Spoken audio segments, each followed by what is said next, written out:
Cas clinique. Infection à gonocoque.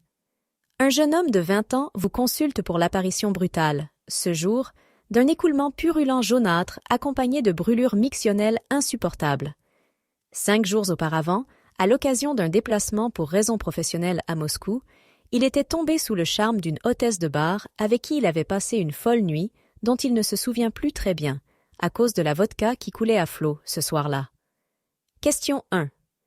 Quel est votre diagnostic? Sur quel élément? Question 2. L'examen direct du prélèvement urétral que vous avez réalisé en consultation retrouve de nombreux cocchigrammes négatifs. Quel diagnostic de certitude pouvez-vous poser? Quel traitement antibiotique proposez-vous vis-à-vis de ce pathogène? Question 3. Quels autres examens complémentaires sont nécessaires? Question 4.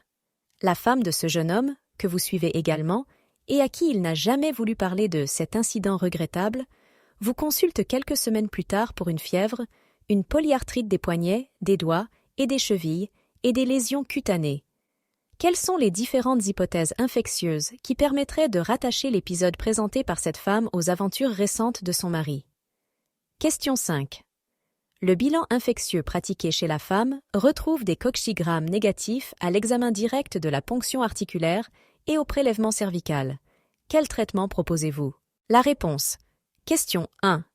Quel est votre diagnostic? Sur quels éléments? Urétrite gonococcique d'après. La notion d'un rapport sexuel à risque, vraisemblablement non protégé. Un délai d'incubation de 5 jours.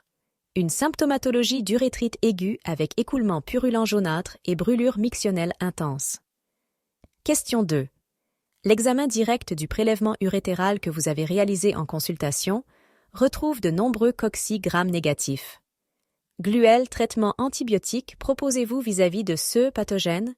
Vis-à-vis du gonocoque, en l'absence de localisation extragénitale, un traitement en dose unique suffit, soit cefixime, oroken, 400 mg per os, soit spectinomycine, trobicine, 2 g intramusculaire, soit pefloxacine, 800, ou ofloxacine, 400 mg, ou ciprofloxacine, 250 mg per os, soit ceftriaxone, roséfine, 250 mg intramusculaire.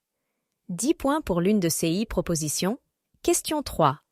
Gluel, autres examens complémentaires sont nécessaires? Recherche de IST associés, et notamment recherche de chlamydia trachomatis et uréaplasma urealyticum sur un prélève urétral, après grattage cellulaire.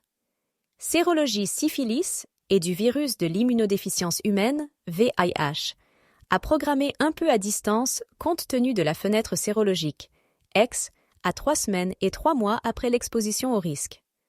On peut proposer une sérologie hépatite B à distance, si le patient n'est pas vacciné, une sérologie chlamydia, 2 prélèvements à 2 semaines d'intervalle. Note, compte tenu du délai de 5 jours, une prophylaxie du VIH par traitement antiviral n'est pas indiquée dans ce dossier. Question 4. La femme de ce jeune homme, que vous suivez également, et à qui il n'a jamais voulu parler de cet incident regrettable, vous consulte quelques semaines plus tard pour une fièvre, une polyarthrite des poignets, des doigts et des chevilles et des lésions cutanées.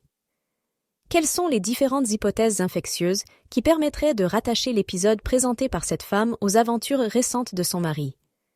L'épisode présenté par la femme pourrait être secondaire à une IST contractée par son mari s'il s'agit d'une gonococcémie, d'une arthrite réactionnelle, dans les suites d'une infection à chlamydia trachomatis ou uréaplasma urealyticum, d'une syphilis secondaire, d'une primo-infection, IIH, d'une polyarthrite aiguë dans le cadre d'une infection par le virus de l'hépatite B. Question 5.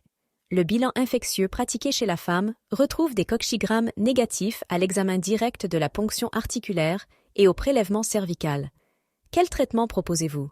Traitement d'une gonococcémie, ceftriaxone, roséfine, 1 g par jour en IM ou IV pendant 15 jours. Repos au lit, arrêt de travail.